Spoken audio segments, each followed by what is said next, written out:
ఏంటంట, ఈ రోజు మనం రక్షింపబడ్డామంటే దేవుని కృప వల్లనేనంట. మన నీతి వల్ల కాదు మనం రక్షింపబడదు, దేవుని కృప వల్ల మాత్రమే మనం రక్షింపబడ్డామండి. మన క్రీస్తుతో కూడా మనం ఈ రోజు బ్రతికి ఉన్నాం అన్నట్టే. మన క్రీస్తుతో కూడా బ్రతికి ఉన్నాం. పాపం చేసినప్పుడు అప్పుడు లోకంలో ఎన్నో అపరాధాలు చేసినాం, ఎన్నో శరీరాలు వేస్తున్నాం, ఎన్నో లోక సంబంధమైన విషయాలను కూడా మనం చేతి వాళ్ళు పాటించి వేసిన వారు ఉంటారు మనందరం కూడా. హల్లెలూయా, దేవుడికి మహిమ కలిగినాక.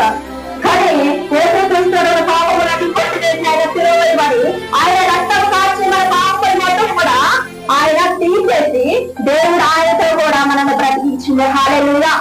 ఈ రోజు మనం బ్రతికించబడ్డామంటే దేవుని కృప వల్లే రక్షింపబడ్డామండి.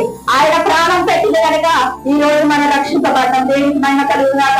మన నీతి ద్వారా కాదు మనం రక్షింపబడ్డది, దేవుని కృప వల్ల మాత్రమే మన నీతి మందిగా తీర్చబడ్డారు. హల్లెలూయా.